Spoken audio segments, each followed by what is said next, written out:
Hi folks, in this lesson we're going to talk cell surfaces and cell membrane structure. Okay, so if you're looking for transport, the next video will be transport. All right, so with cells you have a bunch of things going on at the surface, especially of a eukaryotic cell. The first thing is a cell wall. And in your organelle activity, several of you had different kinds of cell walls that you were assigned. And I mentioned in the last video that the structure of the cell wall varies from cell type to cell type. So plant cell structure for their cell wall is different from the structure that you would see in the cell wall of a bacteria. Okay. And fungi also have a different cell wall structure and so on. But essentially, a cell wall is an external surface on the outside of the cell membrane. It's generally protective, usually helps organisms to keep from water rushing in and bursting the cell. So you're going to see these in plants mainly, but also bacteria and also protists and fungi. Some protists have cell walls. In plants, the cell walls have something known as plasmodesmata, which are basically holes. They're channels through which cytoplasm can actually flow between two cells. So cells can actually communicate using that specialized kind of cell surface. Chemical signals from the cytoplasm of one cell can be transferred to the cytoplasm of another cell. The cell membrane is just inside of that cell wall if the cell has a cell wall. So animal cells are going to lack that cell wall, but they will still have a cell membrane. And every cell that has a cell wall also has a cell membrane. Okay, so don't get confused about that. So all cells have a cell membrane or plasma membrane. Plasma membrane, cell membrane are interchangeable terms. And in animal cells, the part that's analogous to the plasmodesmata is called a gap junction, and it's a similar sort of thing where there's basically a channel through which animal cells in multicellular organisms can pass cytoplasm and other things. All right, so when two cells come together, here's the gap junction that I was just telling you about, right? So here is the membrane of one animal cell. Here's the membrane of a neighboring animal cell. And there are these proteins that you can see here. They look like a little flower, and they can slide open like this or closed so that you can actually close and open those gap junctions. Here's a side view of the plasmodesmata. So again, notice this green part is the cell wall. The cell wall stops here. The membranes kind of continue, and you can get flow of cytoplasm. And sometimes plant cells will even send pieces of their endomembrane system through. So, you can get ER that extends between two cells. Which is kind of interesting as well.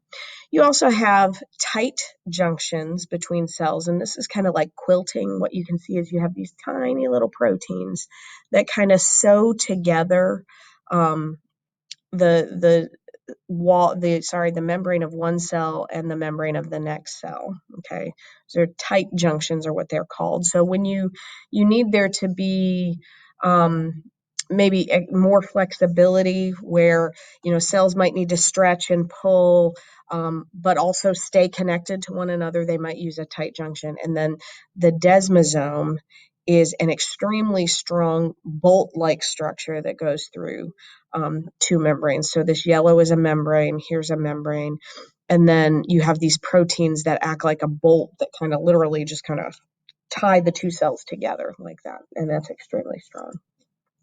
All right, surface area and volume, I just want to kind of mention here, and we're going to do an activity with it. But remember that cells use their surfaces for transport, right?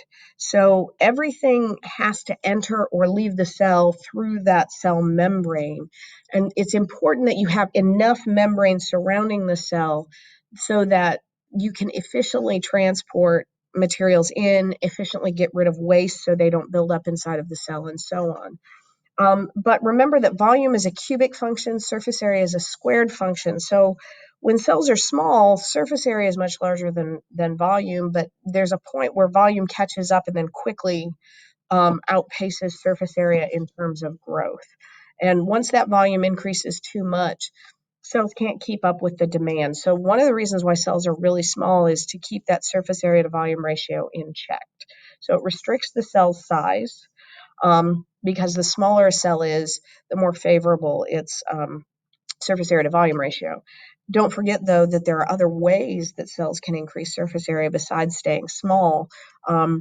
Changing the shape, folding the membrane can increase the surface area as well. Okay, so root hairs on the surface of plants, roots, and their cells actually increase the surface area for absorption of water. In your intestines, the cells that line your intestines have these microvilli, which are little folded membranes. Again, they increase the surface area for absorption of nutrients. All right, so let's get into cell membrane structure. This is super important, and we are going to do a POGL with this too, so you'll have the pictures. Don't feel like you need to copy pictures. But this is a selectively permeable barrier, and it's because of this structure. Remember that there's a hybrid biochemical that's present in the membrane called the phospholipid. The phospholipid has an inorganic phosphate head, which is hydrophilic, and two hydrophobic fatty acid tails that come from that.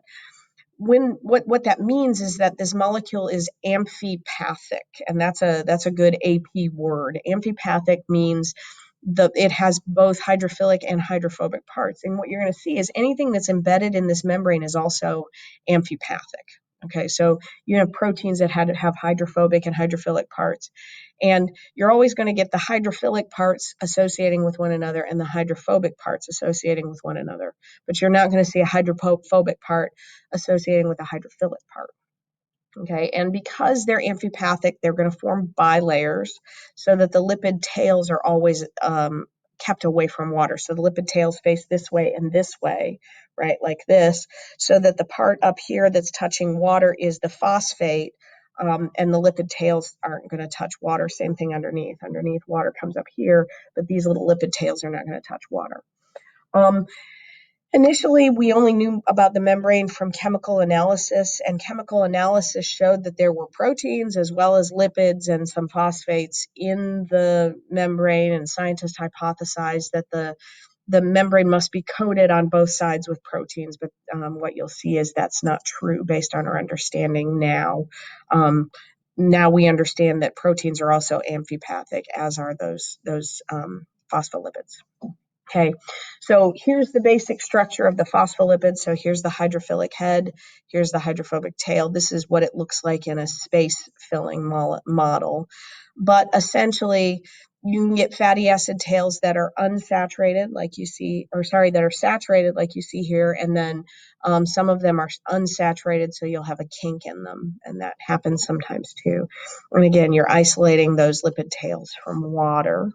And that's why you have a phospholipid bilayer, because you have one layer of phospholipids here, right? And then one layer of phospholipids on the inside. All right. Now, the fluid mosaic model of the plasma membrane starts with this phospholipid bilayer, okay? But the first thing here is that it's fluid, right? And what the main property of fluids is that their particles are moving and shifting all the time. The phospholipids themselves are not static. They're moving around, they're shifting past one another, kind of like this, right? And so this is because the phosphate interactions are relatively weak. The lipid tail interactions with one another are relatively weak. So these molecules can shift. Now, you're not going to see this, right, where you get a phospholipid flipping upside down and then going back and forth between layers.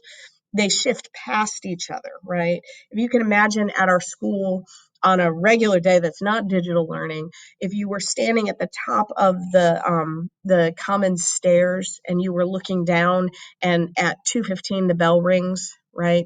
And all of a sudden that commons fills with people. People don't jump over each other to get around. They kind of shift past each other. And that's the same kind of movement you're going to see here. Okay, that's what makes this fluid. This phospholipid bilayer and its molecules are constantly moving. Proteins embedded within that phospholipid bilayer actually are usually attached to the cytoskeleton below the plasma membrane. Remember I said in the last video, sometimes you can get things that are kind of walking along the cytoskeleton and shifting and being transported. They appear to be moving in that fashion. And some of those proteins are actually static. They don't move, and the phospholipids move around them. In addition, you have cholesterol embedded in the fluid mosaic membrane as well. And again, this is where the mosaic part comes in, right? A mosaic is where you take lots of little pieces and you put them together to make a cohesive thing, right? Like in art class, you put together little tiles, and when you step away, you see this nice cohesive image, right? But up close, you can see just the individual pieces. And that's the mosaic part of fluid mosaic model. Okay, now the reason for cholesterol is that it's going to stabilize the membrane. If we just had phospholipids, lipids themselves, if you've ever heated oil in a pan, oil gets really, really fluid when it's hot, right? You don't want your membranes to kind of start shifting really fast and melting in the heat on a really hot day. Conversely, at low temperatures, if you've ever made like a homemade vinaigrette and you stuck it in the fridge and then you went to get it out the next day to make salad and you found out it's just like a solid block of oil that's now not oil, it's just a solid block. Same thing, they would solidify, those lipid molecules would solidify, and you don't want that to happen to you on a cold day either. You need the membrane molecules to be shifting, because the key here is when the molecules shift, gaps open. And that's where the permeability comes from. As they move, the molecules open up these tiny little gaps that allow stuff to move through. If the molecules are too fluid, those gaps don't stay open long enough to allow stuff through, right? If the molecules aren't fluid enough, then no gaps are opening, right? So cholesterol embedded within the membrane actually stabilizes the membrane to keep it at the same level of fluidity no matter what the temperature. You also have proteins that have carbohydrate units stuck on them. We call those glycoproteins. Some of the phospholipids also have some carbohydrates stuck on them. Those are called glycolipids. Those often act as markers to say, hey, I'm a body cell. I belong here, immune system. Please don't bother me. So those are other kinds of things that you'll see. Some more of those hybrid biochemicals we've talked about. All right, so here now is a complete picture of the plasma membrane. So here's our phospholipid bilayer, right? Here are the proteins stuck in, right? This is a glycoprotein because it's a protein and it's got some lipid, these are lipids stuck onto it. Oh, sorry. Let me find this glycoprotein. Right back here is the glycoprotein. So here's the head of the protein, and there's the carbohydrate chain sticking off of it. Here's a glycolipid. So there's the lipid embedded, but instead of a phosphate, it's got a carbohydrate head stuck onto it. And again, each of these proteins that are embedded, right, this is a transmembrane protein, right? This section in the middle that's associating with the lipids is hydrophobic. The part that's sticking out here and here must be hydrophilic. Okay, so there's an integral protein. Peripheral proteins are stuck on the outside. So perhaps this one is mainly hydrophilic, and therefore it doesn't go all the way into the membrane. And then here's the little cholesterol molecules that you see. And notice these proteins are stuck onto the filaments of the cytoskeleton. And then you can see the extracellular matrix, or ECM. And again, this is an animal cell thing where you have things like collagen, right, which is a protein that's stuck on the outside here. And this filament is attached to this protein. This protein is attached to these microfilaments, which means you can actually kind of get some communication between the inside of and the outside of the cell using these proteins. And you have some other fibers that are on the outside here. But that's a complete picture of the fluid mosaic model showing its attachment on the outside to the ECM in animals. Now, there's no ECM in plants, right? They would have just a cell wall on the outside, but also the attachment on the inside to this cytoskeleton. All right, so this just kind of recaps what we know about different kinds of membrane proteins, right? Let me go back here. The integral proteins are embedded, right? Some of them are transecting the membrane, meaning they go all the way across. Sometimes they only go part of the way across. And there are portions that are hydrophobic, there are portions that are hydrophilic. Some of them are completely hydrophobic, some of them are completely hydrophilic. And you know that based on where you find them in the membrane. And then you have peripheral membranes that are bound to the surface of the membrane. And that's what that looks like here. Okay, stuff we've covered. All right, now we've mentioned permeability, right? The membrane does transport. There's a few other things that the membrane actually does. One of them is enzyme activity. Membranes within the mitochondria, for example, and in the chloroplast actually do reactions that generate energy like ATP. So sometimes you have enzymes embedded in that membrane, and the fact that the membrane is there and the enzyme is in it allows the membrane to do that enzyme activity. You also get signal transduction, where a protein, usually which acts as a binding site on a receptor protein with its binding site may bind to chemicals on the outside of the cell, which can cause a conformational change in the protein that signals to the inside of the cell. So membranes also transmit signals. Membrane proteins can link cells together, like the desmosome. And also recognition, I mentioned this before. Glycoproteins on the surface can be recognized by adjacent proteins to allow cells to recognize one another. So that's what that looks like. So here are membrane proteins for transport. Here's an enzyme that's acting for enzyme activity. Here's signaling, right? Here's recognition. Here's joining, and then also then attachment to the cytoskeleton and extracellular matrix.